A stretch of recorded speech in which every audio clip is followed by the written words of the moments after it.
We have all these wonderful acronyms. We have PSAT, Active Placer, ASVAB, SAT, and your mind might start wondering what do all these acronyms mean. Well, the PSAT, National Merit Scholars Qualifying Test, is going to be offered here on October 17th. That actually is the practice test for the SAT, okay? And the SAT is more commonly used by colleges on the East or West Coast, but it's accepted here in the Midwest as well. So we're offering the practice test for that. I believe there's still time to register in the counseling office this weekend. Your students did receive information in their health or focus on career class. The SAT would go to the college board to register for that, and that's $50. Armed Service Vocational Aptitude Battery. That is the test that if your son or daughter were thinking about going into the military, they would take that, and depending upon their score, the recruiter would then tell them what kind of training you can qualify for, or if they can get into the service branch that they're interested in. Now, you don't have to be interested in going into the military to take the ASVAB. If your son or daughter or someone unsure about what they want to do later on, it's a great free assessment that looks at your aptitude, looks at your ability levels in many different areas, and then we have an interpretation for that. So that will be offered here in our building on February 27th. We'll have more information about signing up for that. The recruiters will give your kids a call and ask them if they're interested, but they're not going to continue to hound or say, you must join the Army, you must join the Marines. They want people that are interested in the program. So don't feel like you're obligated if they participated at ASVAB. And then as we said, the Active Placer, Marine Park, that's their entrance test. We are going to be offering that free to all our juniors here later on in February sometime. So there's some free options available to them, and then there's also some paid for use kind of testing opportunities. Okay, choosing college.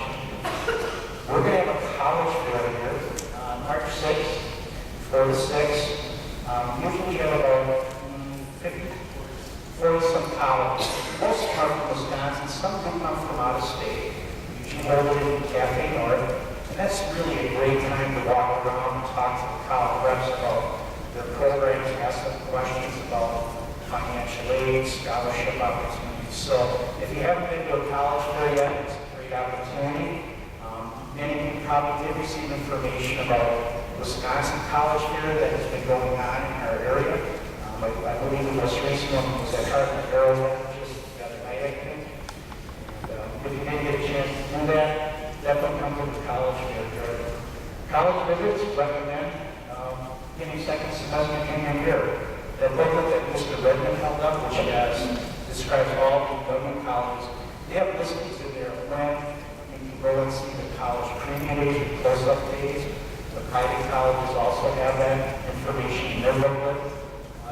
Marine Park, for instance, is having campus close-up days coming up at all three of their campuses here in November. So you might want to go online and look at those dates. When you're selecting a college, there's many characteristics to consider. And the paper that the ACT folks produced, talks about how do you select the right school. I think that's on page 10. So, I know this is hard to read from where you're sitting, but if you get a chance for the next number of days to look at that, from my experience, those parents and students that really do take the time to get on campus to look at these schools, really know what they're all about. I feel like those students and parents really come away with, the 2 or 3 schools that they feel are the best work out for them. If you don't put this type of work in up front, I think that you're going to find students unhappy with where they are, and they're going to end up moving from school to school. So, starting to evaluate, what am I looking for in a school? Who am I as a person? What I want to do with my life is also very important as well. Checklist for college planning. I would definitely say you want to start focusing in on your junior year because that's where we're at. Think about why you're going on to college, whether that's a 2-year program like UWC or Park, or you're going directly to a 4-year college like UW-Madison. Then start looking at the schools. I would say continue to do that throughout your junior year. I encourage parents to look at families, look at 4 or 6 schools. When fall comes around, then you start putting your applications in maybe 2 or 3 schools that you're most interested in. Keep in mind, an application does not obligate you to attend school. It just says keep a spot open, looking at interest that you have. Quickly, once you've done that, the senior year you apply, you get some feedback whether you're accepted, and then finally, in April of your senior year, you'll have to make that decision because now you're going to have to put a deposit down for your housing and to hold a spot for you. So that's when the rubber really meets the road. You have to make a commitment to which college program you're going to be going to. Money goes out on your application fee, but at least there's an opportunity for you to go to that school if you're interested. And sometimes things change. I've seen instances where students that were really thinking about going on to a school, they've been accepted, but through other college visits and when they've additional things that they've heard about the school and see, they find out, oh, I really want to go to this school. But then they find out, oh, the application window is closed, it's full, and now I can't go there. So keep all your options open, is what I would say. When you apply to school, you try to get that wrapped up by November.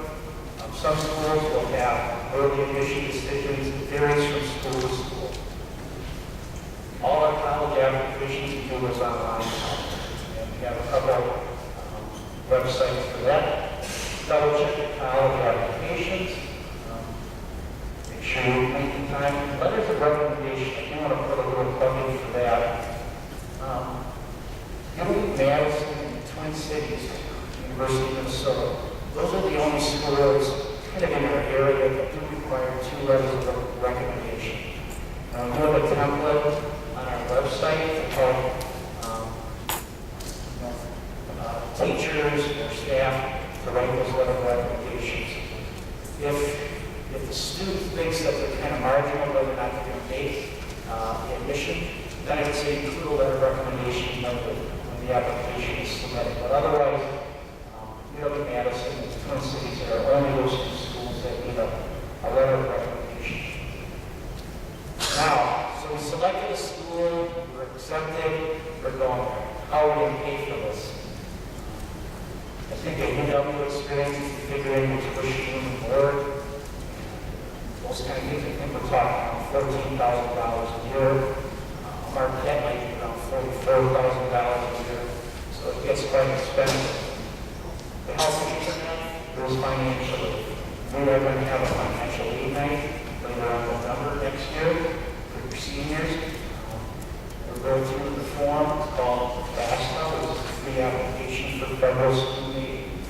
And that's the process families need to go through so you can get some money to go to school. Again, you're under no obligation, but I can guarantee if you don't fill out the FAFSA, you're not going to get the financial aid at the school. Usually by late February, we have the FAFSA. They didn't get the information about that. There's a forecaster where you can estimate if you qualify for financial aid, also on this website.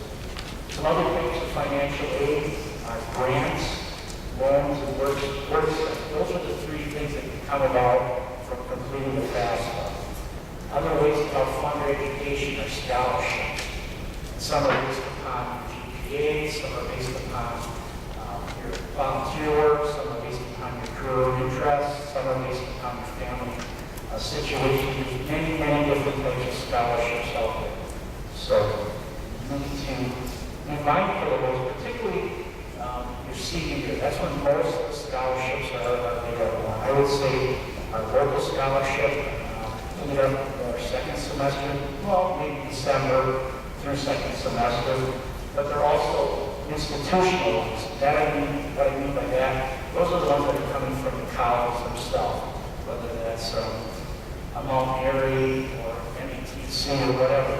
Those are scholarships that if you apply, Some will automatically say you qualify for a scholarship. Other ones, you'll have to go to the website to see what scholarships are available. Then we have private scholarships. Those are like the Hartford Rotary, there's the Lions Scholarship and those kind of things. That's the local one, I should say. Private scholarships would be other from corporations, maybe Ford Motor Company, Walmart, those kind of things. Deadlines, applications, that varies. I would say, as you go into your senior year, be very mindful, always on the lookout for scholarships. The counselors, we're not going to come up to your sons and daughters and say, oh, I really think you'd be an excellent candidate for the scholarship. Let's sit down and fill out the paperwork and get going on this.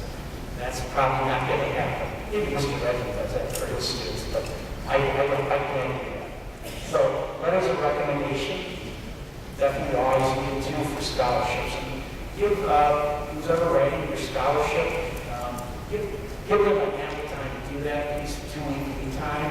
And then I always follow up with a thank you note to those people, because it does take some time to put together a really well-written letter of recommendation on your behalf. We do have a template also for the scholarship information, so that you can find out more information about that.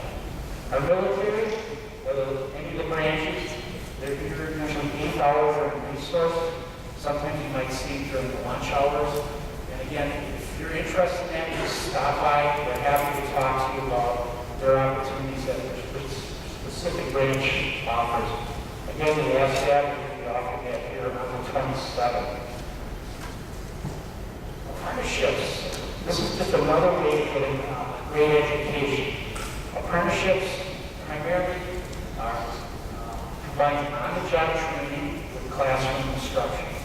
So you can look at a career as a plumber or as a carpenter or electrician, tool and die. There's many different apprenticeship opportunities out there. And I think it's a great way to go. Really get you into a good paying job and lots of job opportunities in there.